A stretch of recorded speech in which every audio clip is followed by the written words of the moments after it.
औज़ बिल्लाहि मिनश्शैतानिर्रजीम बिस्मिल्लाहिर्रहमानिर्रहीम।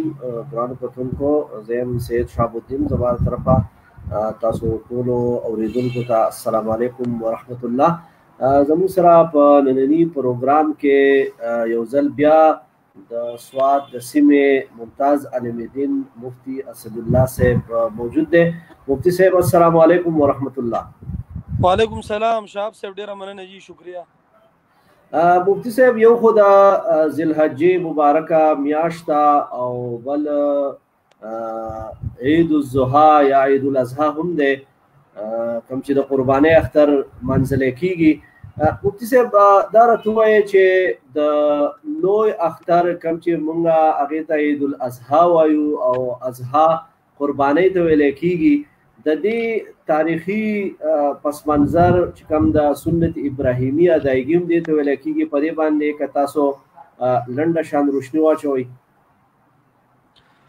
बिस्मिल्लाहिर्रहमानिर्रहीम, रब्बी ज़िदनी इल्मा। शाहब से वो दलता को बिजली लाड़ा शाहब से वो माशाअल्लाह दस्त बिजली इचते माशाअल्लाह जी। बहरहाल ज को लाइट दगा को मखो दागे नमक की मिदारस को शाहब से ची कुर्बानी ची दे कना द अख्तलो अख्तर द कुर्बानी खपल यो गट पस मंजर दे और कुर्बानी ची दा कुर्बानी ओ दस इबादत दे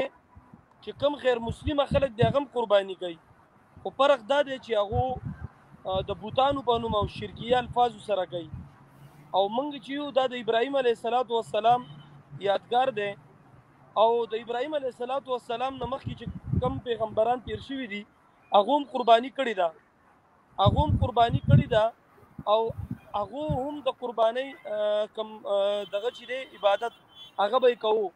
قرآن کې الله تعالی د دې ذکر کوي اس قربا قربانا، یعنی کله چې د آدم علیه السلام زامنو قرباني وکړه، کله چې د آدم علیه السلام زامنو د قرباني عمل وکړو قربا قربانا، نو هغه دوانو قرباني کړي و، د حابیل قرباني قبول شو او د قابیل قرباني چې هغه نه قبول شوی. خو بیا جناب ابراهیم خلیل الله علیه السلام چې کله د هغه ته خوب په مخ راتو وਹੀ وته په ویخه باندې نه وشي بلکې په خوب کې راته د پیغمبر خوب چې هغه وਹੀ نو هغه د اسماعیل علیه السلام قرباني ورکوله. الله جل شانو باغی باندې ډیر زیات خوشاله شو او اسماعیل علیه السلام هغه قرباني چې دا الله په خپل در کې قبول کړو داغه په ځای باندې یو ګډ قربان شو. دا د جن ساری او دا د قرباني د ټولو اعلی مثالو او په پاتې دنیا کې د دین نظیر او مثال میلاوی دي چې هغه مشکل دي. دا یو ډیر عظیم عبادت او دا د الله دومره خوښ شو چې الله تعالی ابراهیم علیه السلام او داغه نه بعد او تر اوسه پورې بیا د نبی علیه السلام په امت کې او بیا د قیامت پورې به دا د جناب نبی کریم صلی الله علیه وسلم په امت کې په هر ذوالحجه په میاشت کې د عید الاضحی د ورځ چې دا منځل کیږي او دا قربانیان چې د پوره دنیا د سیمې مسلمانان کوي او الله تعالی دې په بهتر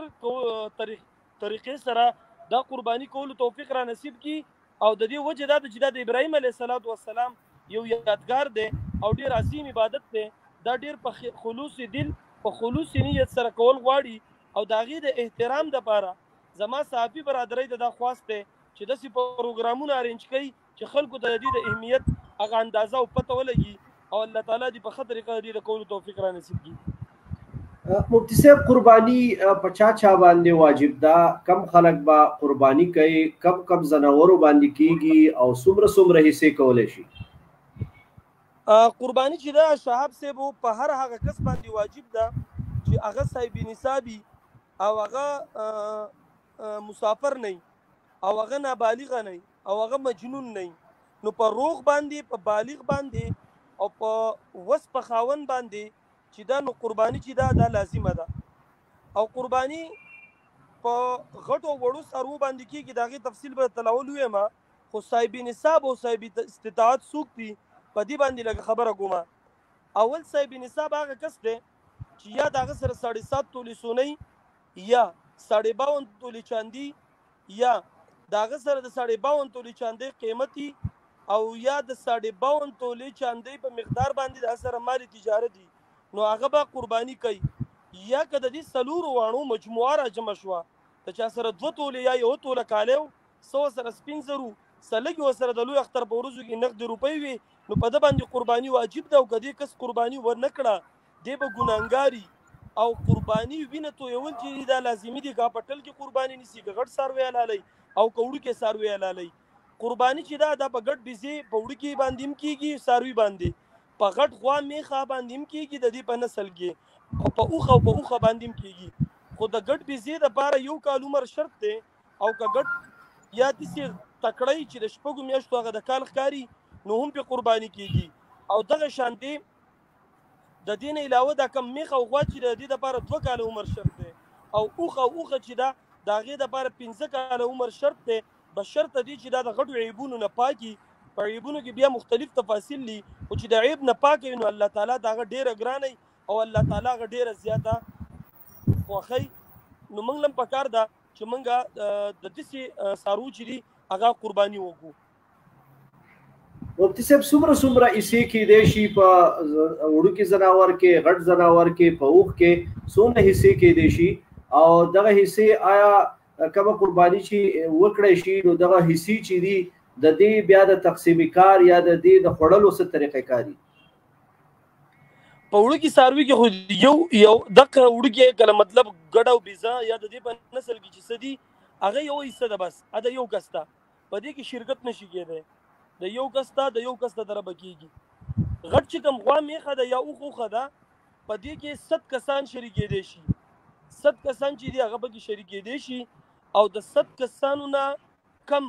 چې هر څومره کاغه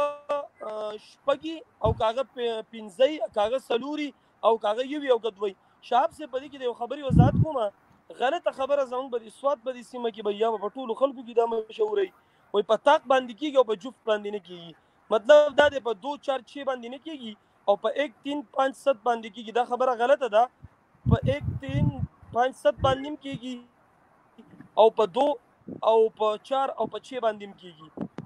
او د غوخي د تقسیم کارت خاپدې کې د 7 کسان نشي سیوا کېده اتم کس ودن شیران نه وته اتم کس راو نو د یو کس قرباني مونږ شو یو خبره دویمه د غوخي تقسیم کار خبره ده نو غوخه چې تقسیمي نو دا به درې سي کوي خدا درې سي کول لازمي نه دي تر د درې سيږي او درې سي کول دي سي چې یو څه غریبانو لوري یو رشتہ دارانو لوري او یو ځان ته پاتېږي خو کوس یو کس ټوټل غوخه ځان ته پاتې کوي او یا ټوټل تقسیم نو هم جایز دی بده کې نقصان نشته د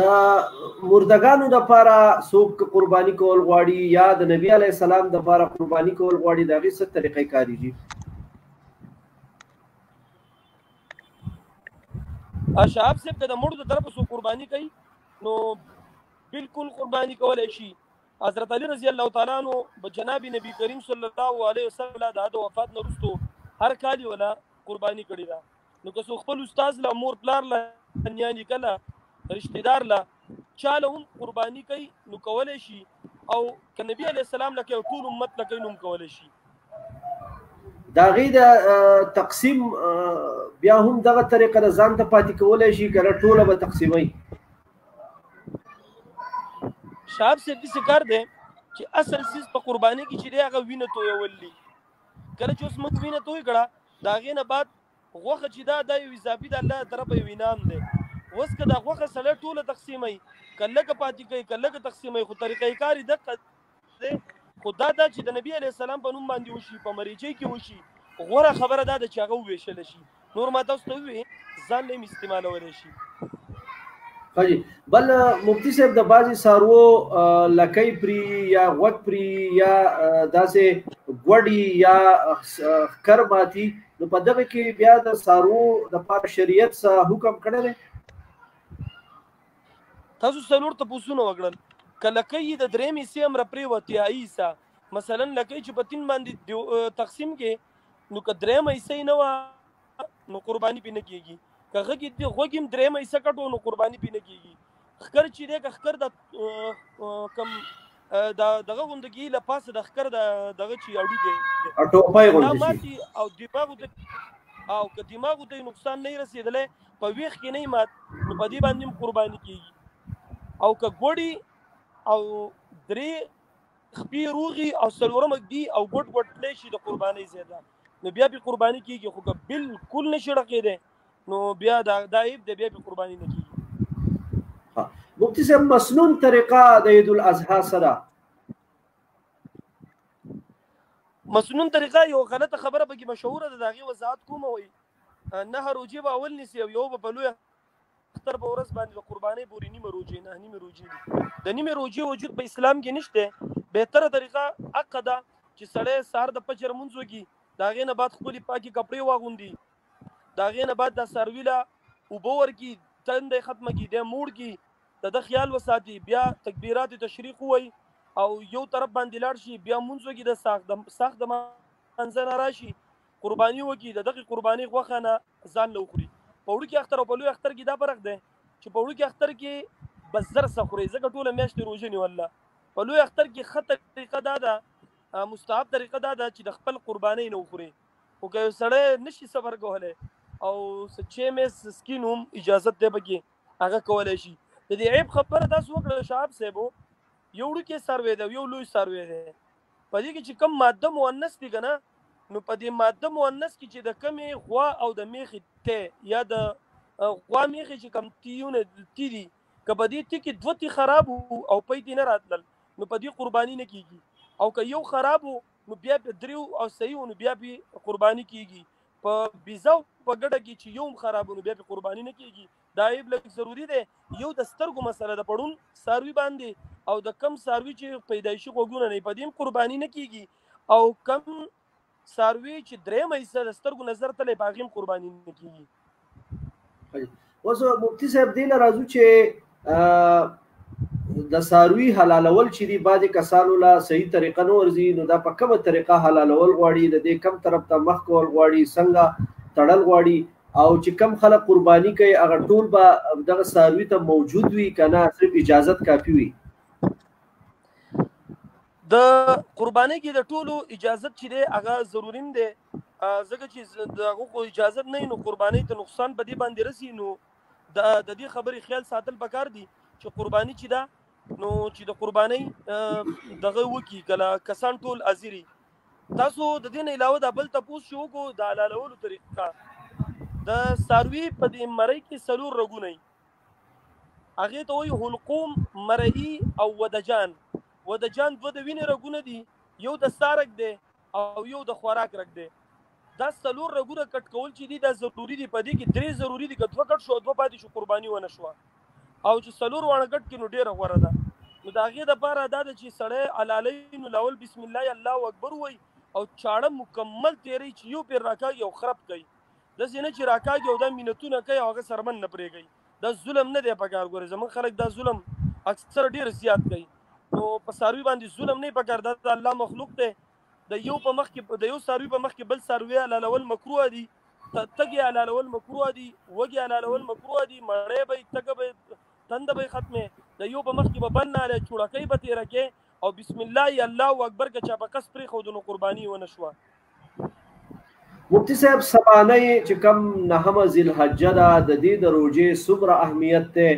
او دا روژه نیول چې دي دا سنت دي مستحب دي، د دې څومره ثواب دی او دا نیول پکار دي؟ نو د دې په باره کې هم لږ که تاسو کتونکو ته ووایئ. شهاب صاحب دا 9 روژې چې دا 8 روژې چې تېرې شوې که نه دا ټولې د ثواب وي. نبي علیه الصلاة والسلام فرمایي العمل الصالح فیهن، په دې 10 ورځو کې د الله عبادت ډېر زیات خوښوي. یوه خبره. بله خبره شهاب صاحب قرآن کې الله تعالی په دې 10 ورځو باندې قسم دی، والفجر وليال ناشر، زما دې په دې 10 شپو قسم. عبدالله ابن عباس رضی الله تعالی عنهما فرمایي چې د دې نه دا 10 مراد ده. یوه خبره. خو په دې 10 ورځو کې په هرې روژې باندې الله تعالی د یو کال د روژو ثواب ورکوي. که کومو بختورو نیولي الله به ورته دا اجر ورکړی، خو د 9مې د دې ثواب ډېر زیات دی. نبي علیه الصلاة والسلام فرمایي زما د الله نه امید تو احتسب علی الله، زما د الله باندې یقین دی چې چا دا روژه ونیوه نو یکفرو الله تعالی به د ده ګناهونه معاف کړي، د یو کال مخکیني او د یو کال وروستني. زما ټولو ته ریکویسټ دی نن د سعودي عرب او سبا به زموږ عربه وي، یو خو د دې نه غټه ایشو خلکو جوړه کړله چې هلته کې د عرفات میدان د حاجیان تللي، نن عرفه ده، نن بلکل زموږ عرفه نه وه. د عربي تعلق چې دی کنه هغه د عربي تعلق چې دی د سپوږمۍ د لیدو سره دی سومو لرؤیتي او زمونږ سپوږمۍ چې د هغونه یو ورځ مخکې وروسته ښکاره شو ده نو زمونږ عربه چې دا سبا ده کوم مسلمانان چې ستاسو دا پروګرام اوري نور مخکې مسلمانانو ته دې مو وایي چې سبا د عربي د رجوع نیسي او دا اجر چې دی دا ورته الله تعالی نصیب مفتی صاحب اوس راته دا ووایه چې کم تکبیرات تشریق دي د دې څه طریقه ده د کم وخت پورې دا ویل غواړي په دې کې څومره ثواب دی دا ډېر بهترین سوال دی تکبیرات تشریق ابراهیم علیه السلام ویلي الله دې امت دپاره واجب کړي دي دا په دې ټوله اشاره کې ویل پکارو خو اوس سبا انشاءالله د عرفې د لوی اختر د نهمې د عرفې د ورځې نه د سهار د مانځه نه بعد به دا شروع کېږي او د لوی اختر د 14مې د مازدیګر د مانځه پورې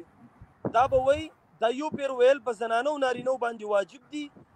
نارینه به لږ په زور وایي چې په خپله اوري او زنانه چې دي هغه په کور کې په مانځه پسې په رو اواز وایي څنګه چې نور عبادت کوي او چې چا ونه وي به ګناهګار د واجبو تاریک پي نو ګناهګار به او په دې کې شرم نه دی پکار هر مسلمان له پکار دی څوک چې زموږ دا پروګرام اوري هغه له پکار ده الله اکبر لا اله الا الله والله اکبر الله اکبر ولله الحمد دا یاد کی او دا په مخوي او د دې منځونه علاوه اصل ذکر په تور باندې وي حاجی وسو ک مفتی صاحب د سوق ځان له منځو کې جمعات کې رکعات شوي دوه شوي هغه هم بیا په زور ویل پکار دي او دغه شان که څوک ځان له کور کې مونځ کوي یا بل ځای کې مونځ کوي مسافري نو هغه هم دغه تکبیرات په زور باندې وایي دا ډېر زبردست سوال وکړو زمونږ خلک چې کم چا نه رکعتونه شوي شاید به بیا دا نه وایي شرمېږي او جی او دا الفاظ چې دي که نه دا د ابراهیم علیه السلام الفاظ دي الله اکبر جبرائیل علیه السلام د برې نه راغی هغه وی لا اله الا الله والله اکبر اسماعیل علیه السلام چې کله جبرائیل علیه السلام ولیدو نو هغه وی لا الله اکبر ولله الحمد نو کله دا ویل پکار دی په دې کې شرم څه خبره ده خو ټیک ټاک چې د رکعتونه وشو سلام دی وګرځو نو بس پاک کټیم باندې بیا ځان لبوي او پته نه چې په دې کې شعار محسوسول نه دي پکار خو زم پس کې شعار محسوسول لري هغه کې موږ نه محسوسو ده کې نه دي پکار دلته محسوسو نو سوال ډیر خله دا ویل پکار دی بیا مفتی صاحب اخیری سوال لازم او یو پیغام هم تاسو له عالمه چې د قربانۍ ورځ د لوی اختر ده په دې کې مسلمانان چې کم شتمن دي دغه مسلمانانو ته د شریعت څخه حکم دی او تاسو ورته څه پیغام ورکوي چې کم بیوسه خلک دي کم غریب خلک دي دا غي مرسته صحه د پوری کول غواړي کم مسلمانانو باندې چې الله رحم کړل هغه له پکار دی د اختر نه مخکې صدقه خیرات وکړي یو نیم مسلمان بیوسه له پیزار او کپڑے والی او د اختر په ورځ باندې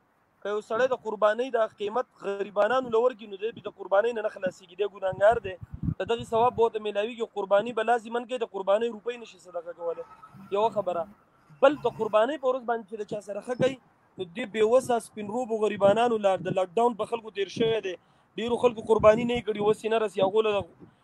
د غوخه د ولولېږي د غو تپوس وږي دا ډیره خبره ده نور مالی تعاون وسره وږي د کپړو د پیزارو په شکل کې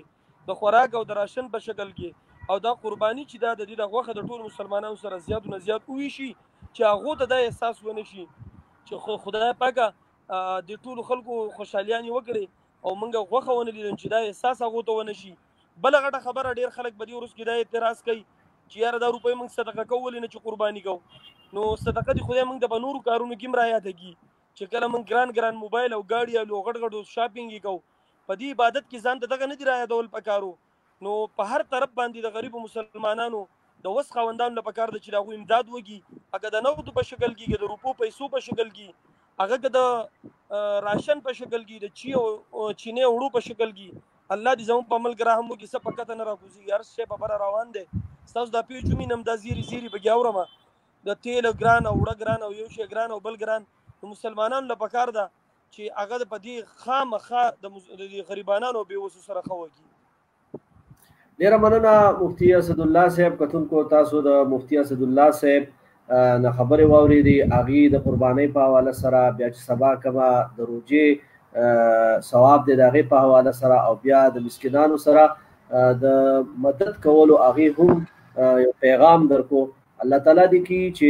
دا قرباني هم زموږ په صحیح طریقه باندې ادا شي او الله تعالی دې موږ توفیق راکړي چې په دې خوشحالۍ کې د ځان سره به وسه خلک هم شریک کو کم چې زموږ د مدد او نصرت هغه پته بدی. اجازت پر راکړئ. د الله پامان.